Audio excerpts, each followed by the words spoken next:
Pangeran Siddhartha dilahirkan pada tahun 623 Masehi di Taman Lumbini. Saat Ratu Mahamaya berdiri memegang dahan pohon salah, pada saat dia lahir, dua arus kecil jatuh dari langit. Yang satu dingin, sedangkan yang lainnya hangat. Arus tersebut membasuh tubuh Siddhartha.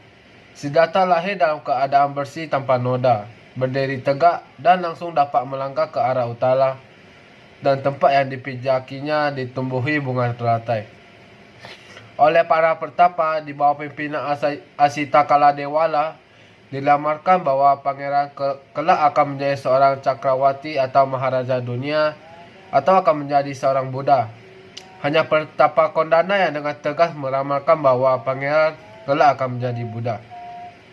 Mendengar ramalan tersebut, Sri Baginda menjadi cemas, karena apabila pangeran menjadi Buddha, tidak ada yang akan mewarisi tata kerajaannya.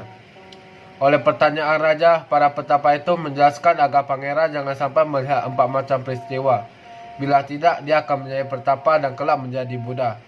4 macam peristiwa itu adalah: yang pertama, orang tua, orang sakit, orang mati, dan seorang pertapa.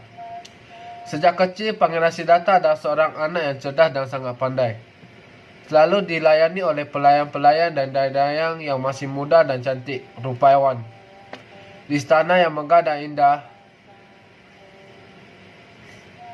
pada saat berusia 7 tahun, Pangeran Siddhartha mempunyai 3 kolam bunga teratai, yaitu kolam bunga teratai berwarna biru atau upala, kolam bunga teratai berwarna merah atau paduma, kolam bunga teratai berwarna putih atau pundarika. Dalam usia 7 tahun, Pangeran Siddhartha telah mempelajari berbagai ilmu pengetahuan. Pangeran Siddhartha menguasai semua pelajaran dengan baik. Dalam usia 16 tahun, Pangeran Siddhartha menikah dengan putri saudara yang dipersuntinya setelah memenangkan berbagai sayembara. Dan saat berumur 16 tahun, Pangeran memiliki 3 istana, yaitu istana musim dingin atau Rama, istana musim panas atau Surama, istana musim hujan atau Suba. Suatu hari, Pangeran Siddhartha meminta izin untuk berjalan di luar istana, di mana pada kesempatan yang berbeda dilihatnya 4 kondisi yang sangat berarti, yaitu orang tua, orang sakit, orang mati, dan orang suci. Selama 10 tahun lamanya Pangeran Siddhartha hidup dalam kesenangan duniawi. Pergolakan batin Pangeran Siddhartha berjalan terus sampai berusia 29 tahun, tepat pada saat putra tunggalnya Rahula lahir. Pada suatu malam, Pangeran Siddhartha memutuskan untuk meninggalkan istananya dengan ditemani oleh kursinya, yaitu Cana. Tekadnya telah bulat untuk melakukan pelepasan agung dengan menjalani hidup suci sebagai pertapa. Setelah itu, Pangeran Siddhartha meninggalkan istana, keluarga, kemewahan untuk pergi berburu mencari ilmu sejati yang dapat membebaskan manusia dari usia tua, sakit, dan mati. Pertapa Siddhartha berguru kepada Arara Kalama dan kemudian kepada Udaka Ramaputa, tetapi tidak merasa puas karena tidak memperoleh yang diharapkannya. Kemudian dia bertapa menyiksa diri dengan ditemani 5 orang pertapa. Akhirnya dia juga meninggalkan cara yang ekstrim itu dan bermeditasi di bawah pohon bodhi untuk mendapatkan penerapan agung. Masa pengembangan di dalam pengembaraannya, Pertapa Gautama mempelajari latihan pertapaan dari Pertapa Bhagawa dan kemudian memperdalam cara bertapa dari 2 pertapa lainnya, yaitu Pertapa Arara Kalama dan Pertapa Udaka Ramaputra. Namun setelah mempelajari cara bertapa dari kedua gurunya tersebut, tetap belum ditemukan jawaban yang diinginkannya, sehingga sadarlah Pertapa Gautama bahwa dengan cara bertapa yang diinginkannya seperti itu tidak akan mencapai penerahan sempurna.